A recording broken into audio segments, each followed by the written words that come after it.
Hey everyone, and welcome back to the EMT Spot's Blood Pressure Podcast. I'm Samuel Harrison, And I'm Olivia Harper. and we are thrilled to have you joining us Absolutely. for another deep dive into the world of blood pressure. Always exciting. Now today we're going to be tackling a topic that might seem a little bit unconventional. A little out there. Yeah, a little bit out That's there. right.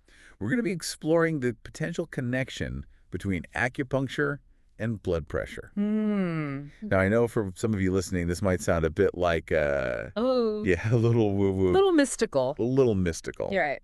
But trust me, there's actually some fascinating science behind this ancient practice. Yeah, there really is. So let's start by unpacking what acupuncture actually is. Okay, so acupuncture is an ancient practice that's rooted in traditional Chinese medicine. Okay. And it involves the insertion of very, very thin needles into specific points on the body. Okay. And these points are believed to stimulate energy flow and promote healing. And this is where we get into the concept of qi, right? Exactly. There's vital energy that flows throughout the body. Yes, qi is a vital energy or life force. Okay. And it flows throughout the body along these pathways Okay. called meridians. Meridian. Yeah, and you can think of them as like an intricate network that connects everything in the body. Okay, so it's like a highway system. It is like a highway system Okay. for energy. Got it. So when these meridians are blocked or out of balance, That's when problems arise. that's when we start to see health issues. Exactly, and that's where acupuncture comes in. Okay. It aims to restore balance by stimulating those specific points along the meridians. Okay, so how does all of this relate to blood pressure then? That's the big question, right? The million-dollar question. Well, research suggests that acupuncture could play a role in regulating blood pressure. Interesting. One of the key mechanisms at play is this system called the renin-angiotensin-aldosterone system. The what? Yeah, it's a mouthful. We call it RAAS for short. RAAS. Okay. And essentially, RAAS is like a sophisticated control panel for your blood pressure. Yeah. It's a complex orchestra of hormones that work together to keep everything in harmony. All right. And acupuncture seems to be able to influence these hormones to bring blood pressure back into balance. So it's like acupuncture is the conductor of the orchestra, Exactly. making sure all the instruments are playing in sync. I like that analogy. Yeah. It's a delicate dance of interactions between these different systems. That's fascinating. It is. Now, I also read about this thing called the antioxidant effect. Yes. That might be connected to blood pressure as well. Right. So we've all heard about antioxidants, Mm-hmm. the good guys that fight free radicals in our bodies. Right. Well, when those free radicals outnumber the antioxidants, we get what's called oxidative stress. Okay. And that can contribute to a lot of health problems, including high blood pressure. And so acupuncture can help with that. Well, some research suggests that acupuncture may boost our body's natural antioxidant defenses, Okay. which can help combat those harmful free radicals and potentially reduce oxidative stress. So it's like giving our bodies a little extra support in the fight. Exactly. Interesting. It is. Now, we know that high blood pressure isn't a one-size-fits-all condition. Right. We've got primary hypertension, the most common type, Uh-huh. and then we have secondary hypertension, which is caused by an underlying condition. That's right. So could acupuncture be beneficial for both types? It's a great question. Yeah. And the answer is it's nuanced. Okay. With primary hypertension, acupuncture might help manage those lifestyle factors that can contribute to high blood pressure. Right. Things like stress. Okay. In fact, one study found that postmenopausal women experienced a significant drop in both their systolic and diastolic blood pressure after acupuncture treatments. Wow. That's really promising. It is. So by helping manage stress, acupuncture can indirectly then help manage primary hypertension. Exactly. Okay, now what about secondary hypertension? So with secondary hypertension, acupuncture might not directly treat the high blood pressure itself, Okay. but it could potentially address the underlying condition that's causing it. So it's more about tackling the root cause Exactly. rather than just managing the symptom. That's right. So I've heard that acupuncture can be helpful in managing conditions like preeclampsia during pregnancy, Yeah, there's some evidence to suggest that. which of course can lead to high blood pressure. Right. So even though it might not directly target the high blood pressure in those cases of secondary hypertension, Mm-hmm. it can still be a valuable tool by addressing that root cause. Absolutely. So fascinating how acupuncture really seems to approach health from this very holistic perspective. It really does. It's about viewing the body as this interconnected system, Yeah. understanding how all these different parts influence each other. Yeah, so we've talked about the general concept of acupuncture and how it might affect blood pressure. Right. But let's get a little bit more specific. What actually happens during an acupuncture session for someone who's interested in managing their blood pressure? So a qualified acupuncturist would start by taking a really detailed health history, Okay. asking you about your symptoms, your lifestyle, Sure. any pre-existing conditions you might have. Makes sense. And this helps them determine the best treatment plan for you. Okay. Then they would identify specific acupoints to target based on your individual needs. Now, acupoints, these are the specific points on the body where the needles are inserted. That's right. Right. And they're not random. Okay. These points are believed to be areas where qi flows more superficially, Okay. which makes them accessible for stimulation with those needles. Okay. And remember those meridians we talked about? Uh-huh. The acupoints are located along those meridians. How many of these acupoints are there? Hundreds. Hundreds. All over the body? Wow. And how does an acupuncturist know which ones to use for blood pressure? Well, they select specific points based on your individual assessment and the desired therapeutic effect. So they're not going to be using all hundreds of them? No, no, no. Okay, good. That's reassuring. Yes. So for someone looking to regulate their blood pressure, are there particular acupoints that are commonly used? There are. Wow. 4 main ones come to mind. There's LR3 Tai Chong, LR3. which is located on the top of the foot. Okay. LI11 Pochi. Okay. And that one's found in the crook of the elbow. We've got GB20 Feng Qi, Okay. which is located on the back of the neck. Yeah. And then ST36 Uzanali, Okay. which is found on the lower leg. Wow, they're all over the place. They are. So these acupoints are strategically located on different parts of the body, Yes. and they can all play a role in regulating blood pressure. They can. Wow.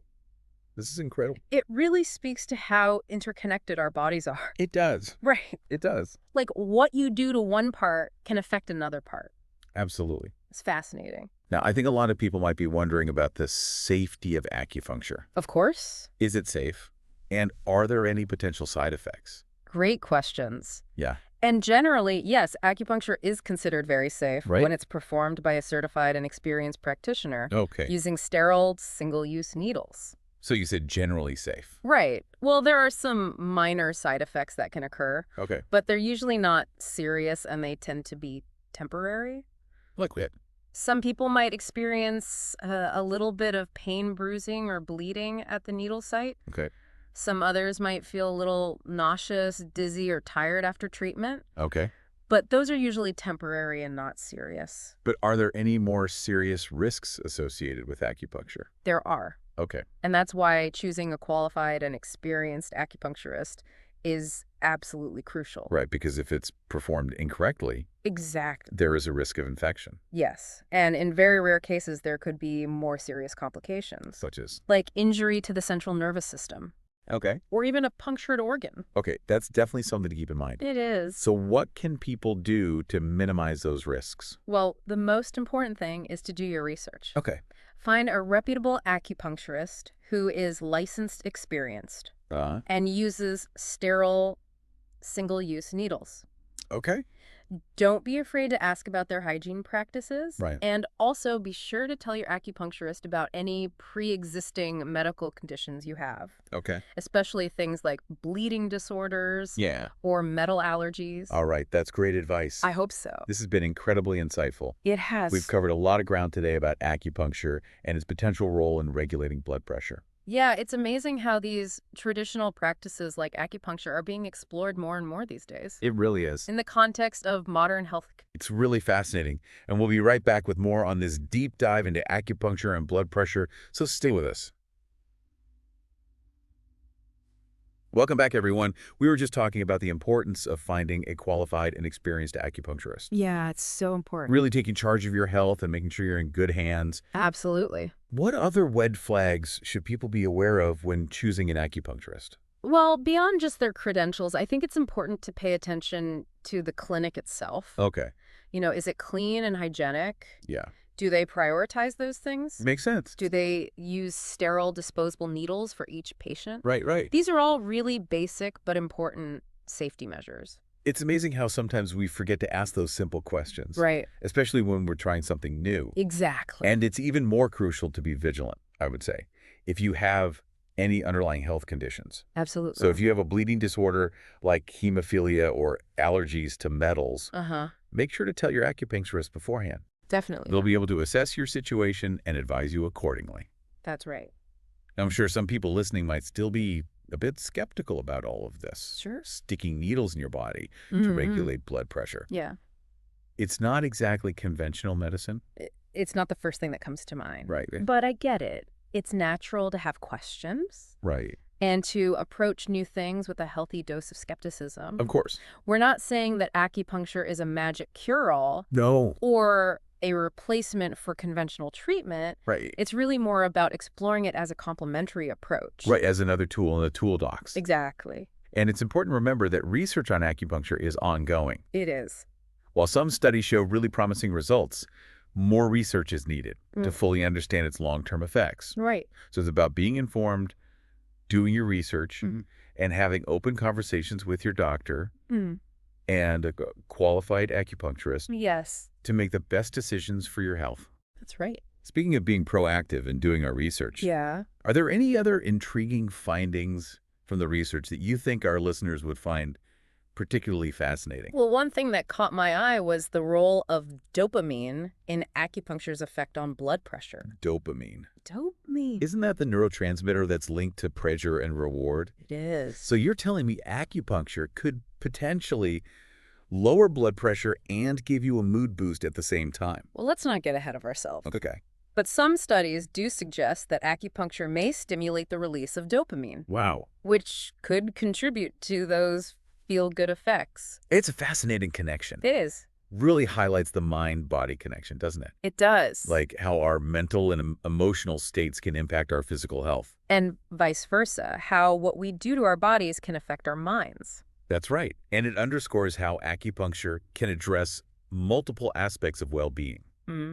It's not just about treating symptoms in isolation. It's about promoting that sense of balance and harmony throughout the whole body. Absolutely. That's a powerful perspective. And I think whether or not someone decides to try acupuncture, that holistic view of health is something that we can all benefit from. I completely agree. Well, this has been an incredible deep dive into the world of acupuncture and blood pressure. It has. We've explored so much today. We have. From the basics of what acupuncture is and how it works, Right. to the potential benefits, risks, Yeah. and even that intriguing connection to dopamine. Yeah. It's been quite a journey. It has. And I hope our listeners are leaving this episode feeling more informed And empowered. to take charge of their health. Absolutely. Now, before we wrap up this episode of the EMTSpot's Blood Pressure Podcast, we'll be back in just a moment with some final thoughts. Stay tuned. And we're back for the final part of our deep dive Into acupuncture and blood pressure. It's been a really interesting conversation. It has. So, Olivia, before we wrap things up, what are some key takeaways that you hoped our listeners will remember from this episode? You know, I think one of the biggest takeaways is that acupuncture really offers this unique perspective on managing health. Okay. Especially when it comes to blood pressure. You know, it encourages us to look beyond those conventional treatments. Right. And consider how all these different systems in our bodies interact. Yeah, seeing the bigger picture. Exactly. Not just focusing on those isolated symptoms. Right. And even though research on acupuncture is still ongoing, there's definitely enough evidence out there to suggest that it could be a valuable tool for some people. Right. And especially as a complementary approach. Right. Working alongside those conventional treatments. Exactly. As we discussed, safety is absolutely paramount. Yes. Definitely. Choosing a qualified and experienced acupuncturist is absolutely essential. Doing your research. Yes. Making sure you feel comfortable and confident in their abilities. It's all about making those informed choices and advocating for your own well-being. Well said. Thank you. And on that note, we've reached the end of our deep dive. Olivia, thank you so much for sharing your expertise with us today. It was my pleasure, Samuel. I always enjoy these conversations. Me too. And thank you to all of our listeners for tuning in to the EMTSpot's Blood Pressure Podcast. Yes. Thank you, everyone. If you found this episode insightful, we encourage you to subscribe. Yes. Please subscribe. Leave us a rating or review. Let us know what you think. And don't forget to share it with your friends and family. Spread the word. Who might be interested in exploring these alternative approaches to health and wellness. Definitely. We always love hearing from our listeners, so feel free to leave a comment. Yes. With your thoughts or questions. We love to hear from you. Until next time, stay curious. Stay informed. Stay informed and take care of your health. We'll see you on our next deep dive. Bye, everyone.